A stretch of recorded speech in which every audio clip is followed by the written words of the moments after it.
नमस्कार, स्वागत है आपका फिफाना हिंदी क्लासेस के यूट्यूब चैनल पर। और इस चैनल पर आपको कॉलेज एजुकेशन से लेकर कंपटीशन क्लासेस तक का पूरा पाठ्यक्रम उपलब्ध होगा। आइए आगे बढ़ाते हैं प्रेमचंद जी द्वारा रचित कहानी पूस की रात को। तो देखिए, इस क्लास में अपन पढ़ रहे थे प्रेमचंद जी द्वारा रचित कहानी कौन सी, पूस की रात। प्रेमचंद जी और प्रेमचंद जी की कहानी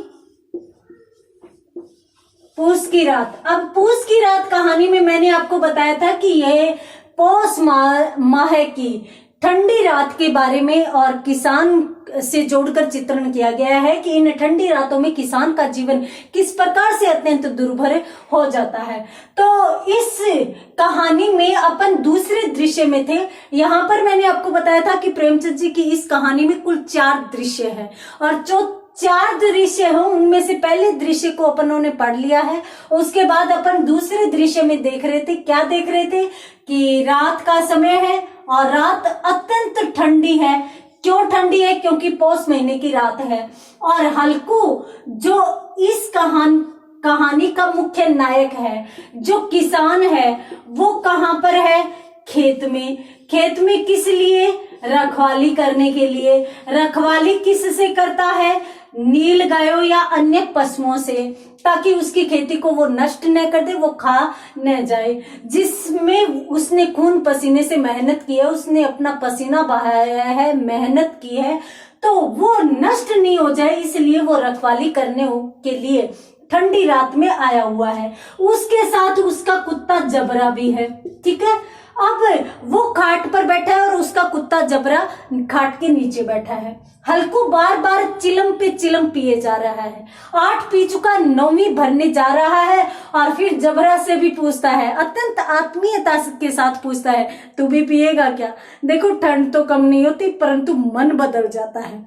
तो इस प्रकार से वो हल्कू है, वो जबरा से बात करता है।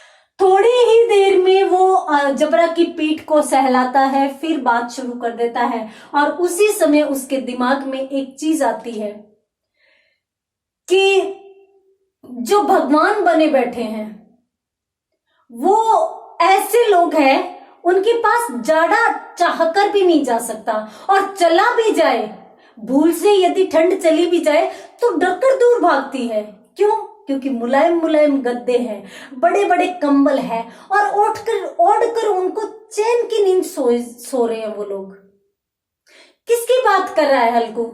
पूंजीपति वर्ग की बात कर रहा है। और यहां पर हल्कू फिर दुखी मन से एक बात कहता है, मेहनत हम करें और ऐश वो ले, अर्थात हमारी मेहनत, हमारी कमाई पर आराम वो करते हैं। और इस प्रकार से है वो हल्कू इस प्रकार की बातें कर रहा है। और जब हल्कू के दिमाग में इस प्रकार की बातें आती है, तब वो फिर अपने कुत्ते से बात करने लगता है, अपने जबरा से बात करने लगता है। और फिर वो चिलम को खत्म करके, अपनी जो चिलम है उसको खत्म करके, और फिर यूं मन में निश्चय कर लेता है कि इस बार सोऊंगा, इस बार तो सोऊंगा ही।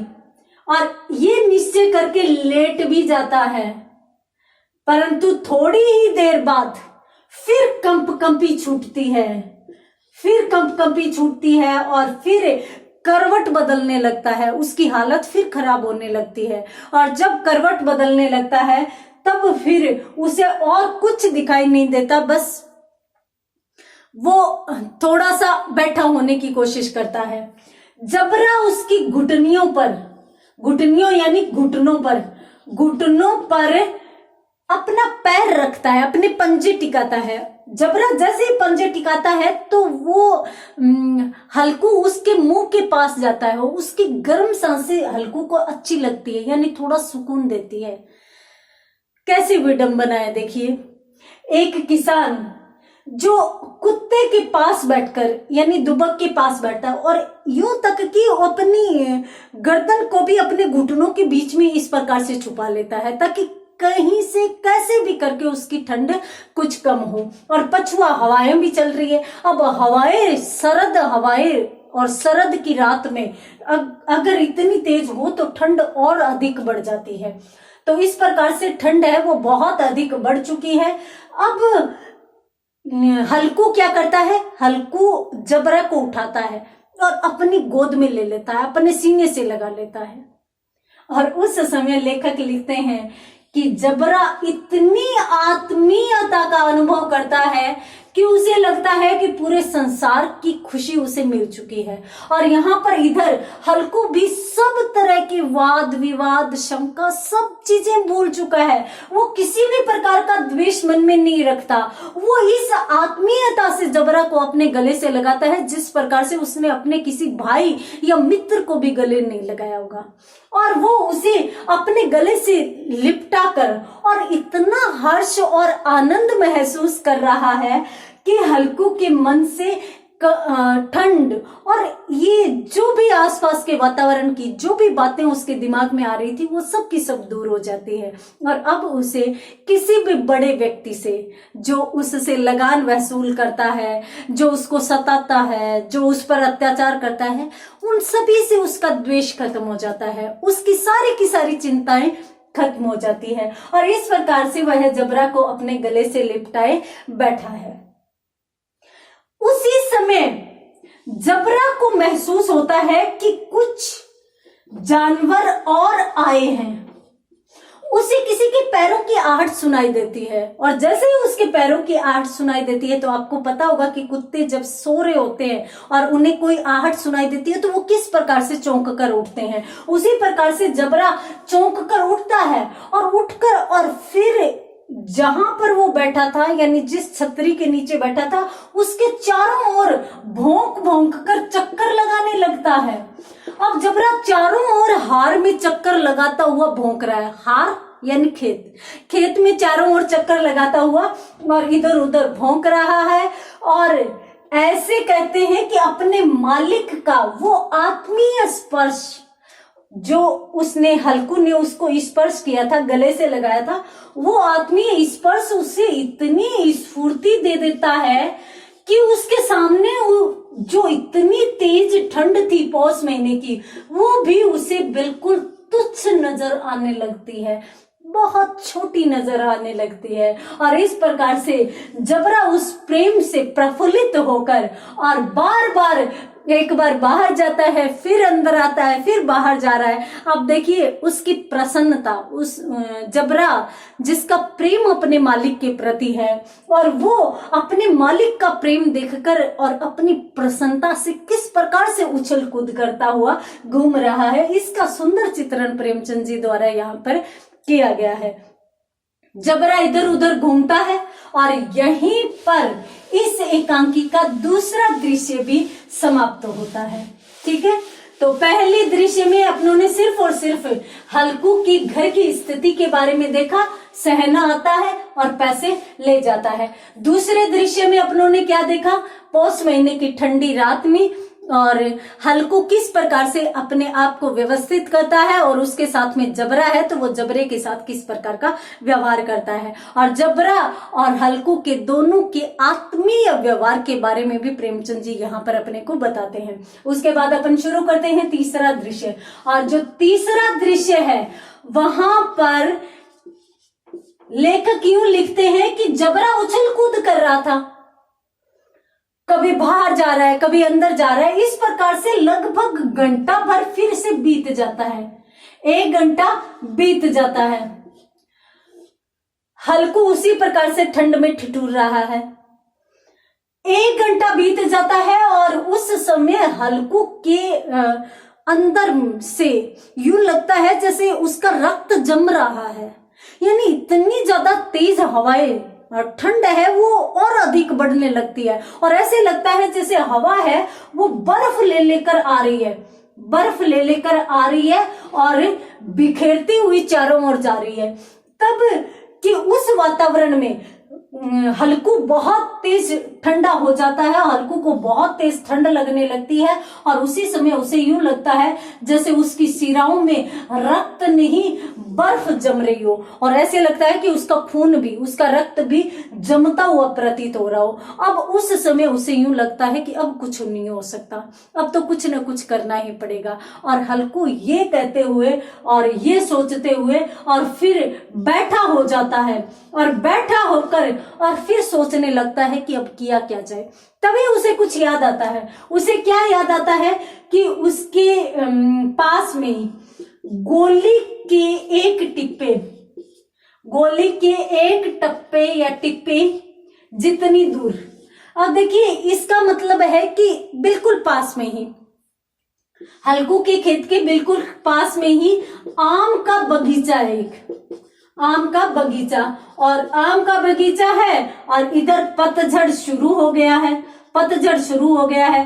तब हल्कू यूं सोचता है कि पतझड़ शुरू हो गया है तो आम के बगीचे में आम के पेड़ के पत्ते बहुत से झड़े हुए होंगे और उनके ढेर लगे हुए होंगे, क्यों ना वहां चला जाए और वहां पर उन पत्तों के ढेर में आग लगाकर अपने आप को कुछ देर तापा जाए, अपने आप को कुछ देर सेंका जाए। इस प्रकार से है वो हल्कू मन में विचार करता है और फिर तुरंत उसके मन में दो चीजें आती है। उसके मन में यूं आता है कि क्या पता मैं जाऊं और वहां पे कोई हो तो मुझे भूत मान ले, यानी मुझे भूत मानकर और डर कर भागने लगे, कहीं इस प्रकार की स्थिति नहीं आ जाए।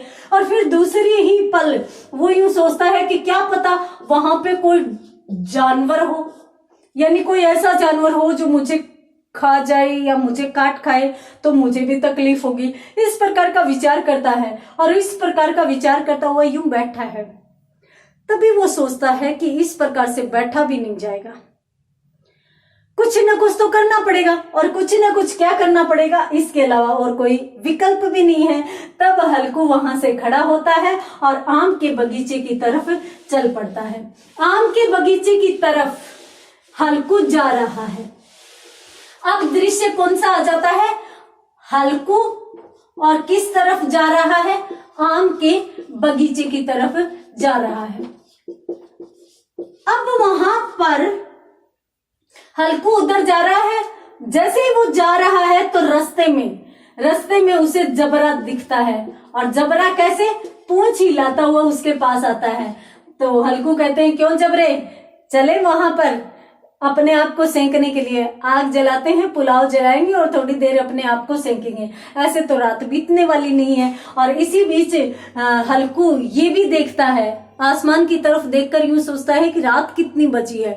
तो वो देखता है कि जो सप्तऋषि है, देखिए प्राचीन काल में हमारे घरों में सभी किसानों के घरों में घड़ियां नहीं होती थी, तो वो अंदाजा लगाते थे, जैसे सूर्य की छाया देखकर दिन में समय का अंदाजा लगाया जाता था, शायद इतना बज गया। और ये भी होता था कि कुछ लोग तो हमारे जो पुराने लोग हैं, बड़े लोग हैं, वो बजे का अंदाजा नहीं लगाते थे, यूं होते था कि एक पहर रात बीत गई, दो पहर रात बीत गई, तीन पहर बीत गई और चौथे पहर में रात समाप्त हो जाती थी। उसी प्रकार से दिन में भी सुबह, अगर सुबह निकल गई तो एक पहर निकल गया, दो पहर आ गया। तो उसी प्रकार से ये दो पहर आदि जो नाम निकले हैं वो उसी हमारी भाषा से निकले हैं। तो उसी प्रकार से हल्कू देखता है कि सप्तऋषि है वो अभी तक आधे ही नहीं चढ़े। आधे नहीं चढ़े का मतलब है कि अभी तक तो रात्रि का अभी पूरे चढ़ जाएंगे तब जाके भोर होगी, और अभी तक तो आधे ही नहीं चढ़े, अर्थात रात्रि का एक पहर अभी भी बाकी है। और इस प्रकार से बसर करना, इस प्रकार से तो गुजारा नहीं हो सकता, अर्थात इस प्रकार से तो रातें नहीं कट सकती। तो इसलिए वो जाता है और फिर जबरा को भी कहता है क्यों जबरा, चले अपने आप को सेंकने के लिए। जबरा पूंछ हिलाकर स्वीकृति देता है और स्वीकृति देते हुए हल्कू के आगे आगे चल पड़ता है। इस प्रकार से जबरा हल्कू क्या करता है, अपने पास के ही खेत में, पहले पास के खेत में जाता है, खेत में से अरहर की कुछ पौधे उखाड़ता है और उन पौधों की झाड़ू बनाता है और एक हाथ में जो सुलगता हुआ उपला है, उपले का मतलब अपन गोबर के कंडे भी ले सकते हैं, तो या फिर यहाँ पर एक लकड़ी का जलता हुआ कुछ लेकर और वो जा रहा है ताकि वहां पर जाके वो आराम से आसानी से आग जला सके। तो हल्कू ने एक हाथ में तो जलता हुआ उपला ले रखा है और एक हाथ में अरहर की झाड़ू बना के ले ली है और कहाँ पहुंच गए हैं, आम के बगीचे में। जैसे ही आम के बगीचे में पहुंचे तो क्या देखते हैं, घना अंधकार है, घना अंधेरा छाया हुआ है और उसी अंधेरे में जो पछुआ पवने हैं, जो हवा है जो बहुत तेज चल रही है, वो पत्तियों को कुचलती हुई चल रही है। लेखक लिखता है कि पत्तियों को कुचलती हुई, अर्थात पत्तियों को मतलब एक दूसरे की तरफ गिराती हुई, और हवा बहुत तेज गति से चल रही है। उस समय पेड़ है वो बहुत ऊंचे ऊंचे, आम के जो बहुत ऊंचे ऊंचे पेड़ हैं वो भी बहुत ही अजीब से दिखाई दे रहे हैं। अब हल्कू क्या करता है, हल्कू उपले को तो एक तरफ रख देता है, उपला एक तरफ रख देता है, और फिर क्या करता है, उस झाड़ू से पत्ते इकट्ठे करना शुरू करता है। झाड़ू से पत्ते इकट्ठा कर रहा है। हाथ बिल्कुल ठंड से ठंडे हो चुके हैं, बहुत मतलब ऐसे कि बिल्कुल सुन्न पड़ गए हैं। उसके नंगे पैर और इस ठंड में ऐसे लग रहा है जैसे गले जा रहे हैं। और उस समय ओस भी पड़ती है, अर्थात तो धुंध भी पड़ती है, तो ओस की बूंदों का पानी भी पेड़ों से टपक रहा है। अब उस पानी से नीचे के पत्ते भी थोड़े थोड़े गीले हो रखे हैं। अब हल्कू नंगे पैर और उन पत्तों के गीलेपन से, उन पत्तों के पानी से उसके पैर ऐसे लग रहा है जैसे मानो गले ही जा रहे हैं, सड़े जा रहे हैं। और परंतु फिर भी उसे वो एहसास नहीं है, वो अपने काम में लगा हुआ है। पत्तों को इकट्ठा किया जाता है और फिर उपले से और पत्तों में आग लगाई जाती है। थोड़ी ही देर बाद देखते हैं कि आग की लपटें पेड़ों की टहनियों को छूती हुई और नजर आती है। सूखे पत्ते थे, सूखे पत्तों में आग जल्दी समा जाती है और उनकी लपटें बहुत तेज होती हैं। तो इस प्रकार से सूखे पत्ते जल रहे हैं, आग की लपटें पेड़ों की शाखाओं तक को छूने के लिए हो रही है। अब उस समय कैसा दृश्य है, इस समय लेखक यूं लिखते हैं कि जब आग जल रही थी तो उस समय ऊपर तक तो रोशनी हो गई थी आग की, और पेड़ जहां पर आ जाते हैं तो पेड़ों के ऊपर ऐसे लग रहा है कि पेड़ों ने अपने ऊपर अंधकार रूपी चद्दर ओढ़ रखी है। ठीक है, तो नीचे रोशनी और ऊपर पेड़ और पेड़ों के ऊपर घना अंधेरा। तो लेखक यूं लिखते हैं कि अब ऐसा लग रहा है जैसे आग की लपटों से और पेड़ों के ऊपर घना अंधकार छाया हुआ है। दूसरी ओर आग की लपटें जो स्थिर नहीं है, जो लचीली है, वो भी ऐसे एक दूसरी दिशा की ओर और यूं जाती हुई बिल्कुल नाव के समान लचकती हुई से दिखाई दे रही है। देखिए, ये है प्रेमचंद जी की बात। प्रेमचंद जी आग की लपटों को भी किस प्रकार से सुंदर रूप दे सकते हैं, पेड़ों पर अंधेरे को भी कितना सुंदर रूप दे सकते हैं। ये प्रेमचंद जी के वर्णन की शैली है। इस प्रकार से अब आग की लपटें हैं और आग लगी हुई है। हल्कू और जबरा अपने दोनों आग के पुलाव के पास बैठ जाते हैं। क्यों जबरे, अब ठंड लग रही है क्या? तो जबरा है वो पूंछ हिलाकर इस प्रकार से स्वीकृति दे रहा है, जैसे ऐसे बोल रहा है अब भी ठंड लगेगी क्या। फिर हल्कू जबरा को कहता है, देख यूं ही ठंड में मरे, अगर ये बात पता होती तो क्यों ठंड में मरते, ये काम पहले ही क्यों नहीं कर लिया होता।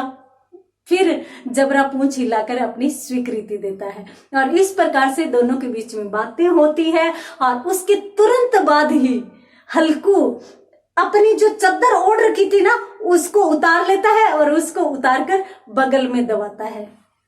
बगल में दबाकर क्या कहना चाहता है देखेंगे अगली क्लास में। तब तक के लिए धन्यवाद।